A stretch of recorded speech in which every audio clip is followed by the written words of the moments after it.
Welcome to today's information session for existing and potential childminders. The purpose of this presentation is to inform and support you as a childminder in developing and maintaining policies and procedures and record-keeping forms for your childminding service. Sample policies and procedures and record-keeping forms can be found on the resources on this slide. Childminding sample record-keeping forms and childminding sample policies and procedures. These resources and many more can be requested from your local city or county childcare committee. So these are the areas we're going to look at in this presentation. What are policies and procedures? The benefits of policies and procedures. How do I develop my policies and procedures? Examples of policies and procedures. Policies and procedures to support best practice. Next, we're going to look at record keeping. The benefits of record keeping, records that support best practice, the contract between childminder and parents, and some useful resources and useful links. So what are policies and procedures? Policies provide information in a clear and consistent manner and will guide your childminding practice. Procedures are the practical side of policies and describe the steps you will take to put them into action. While policies explain the why, procedures explain the how. Planning for and delivering a high-quality childminding service from your home is both challenging and rewarding. Every experienced childminder will tell you that the key is to be well organised. Try to anticipate where the problems and challenges may be and have a system in place to deal with them.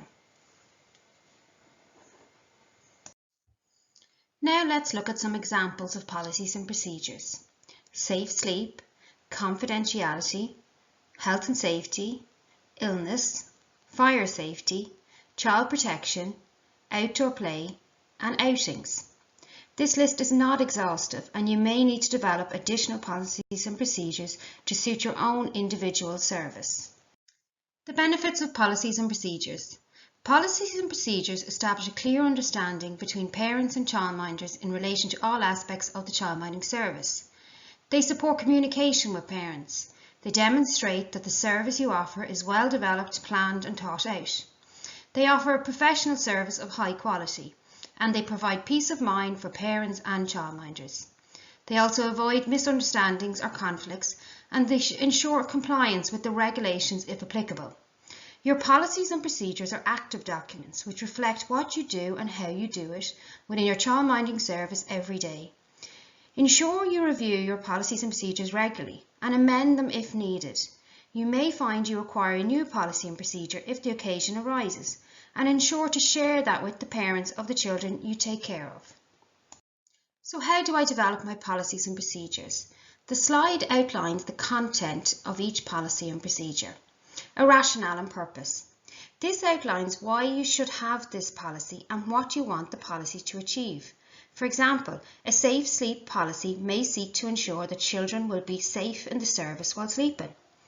Procedures and practices. This gives clear information and describes specific steps and/or guidance to be followed to put the policy into practice.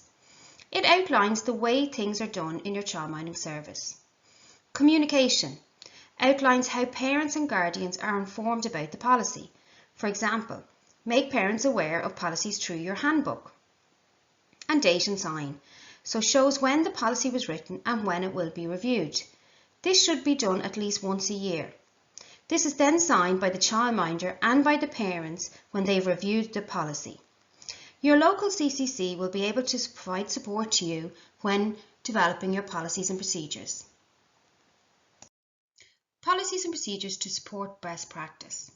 So this slide outlines an example of some of the policies and procedures that you should keep to support best practice. The list again is not exhaustive and for a full list you should refer to the Childminding Sample Policies and Procedures booklet. TUSLA registered childminders should also refer to the Quality Regulatory Framework, the QRF, for childminding and the TUSLA Registration Information for Childminders Guide. You can contact your local CCC for further information on these resources. We will now move on and look at record keeping. So childminders are required to maintain adequate records. An example of these are attendance and children's information records. Childminders can develop their own record keeping system that best suits their own service. All businesses are required to maintain adequate records, and childminding services are no different. Not only are childminders required to maintain accounting records for their business, but it's also recommended that all childminding services maintain certain types of childcare specific records. Ensure all your children's records are kept confidential and stored in a safe and secure place. So what are the benefits of record keeping? Record keeping is an essential part of running a childminding service. For TUSLA registered childminders, this is a requirement, and for childminders exempt from registering with TUSLA, it shows you, as a childminder, are working in a professional manner. Record keeping can be a way of informing parents of best practice and can protect you and the children in your care. Your record keeping system can offer guidance to your everyday practice. The Childminding Sample Record Keeping Forms booklet provides you with the templates of the records you will use in your childminding service. These can be adapted and changed to suit your own childminding service. Some examples of these include Medicine Administration Form, Child's Register Attendance, Child's Information, Daily Routine, Fire and Safety Procedure. So the records that support best practice. So this slide outlines some of the records that you should keep to support best practice. TUSLA registered childminders should also refer to the Quality Regulatory Framework for Childminding and the TUSLA Registration Information for Childminders Guide. The list again is not exhaustive, and a list of the records can also be found in Childminding Sample Record Keeping Forms. Contract between childminder and parent.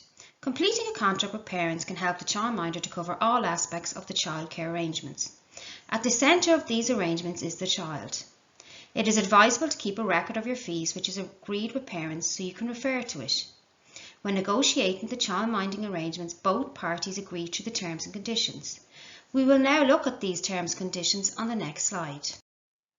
There are a number of key elements to the contract with parents, and these include the following: the hours of childminding provided, the fee, so details of the amount, the frequency, and the method of payment. Payment for absences such as sickness or holiday. What the childminder provides and what the parents provide. Extra charges for food and outings. And the parent-guardian contact details, including an emergency person. Remember, your contract with the parents should be reviewed regularly and signed by both parties. If you go to page 4 on the Childminding Sample Record Keeping Forms booklet, you can view a sample parent contract. Your city and county childcare committees are at hand to support you with developing your policies and procedures and record keeping system by answering any questions, giving support and direction, and/or alleviating any worries or concerns you may have. The following resources outlined on this slide are available from your local CCC. The link contained within this slide will bring you to the list of CCCs nationally. Here are some useful links for further information and support. Each of the organisation's logos are hyperlinked and will bring you directly to their webpage. The National Action Plan for Childminding, the NAPC, 2021 to 2028. The objective of the National Action Plan for Childminding is to improve access to high quality and affordable early learning and care and school-age childcare through childminding, an incremental and supportive pathway to regulation, enable more childminders to access government subsidies, access support to assist childminders meet regulatory and quality requirements.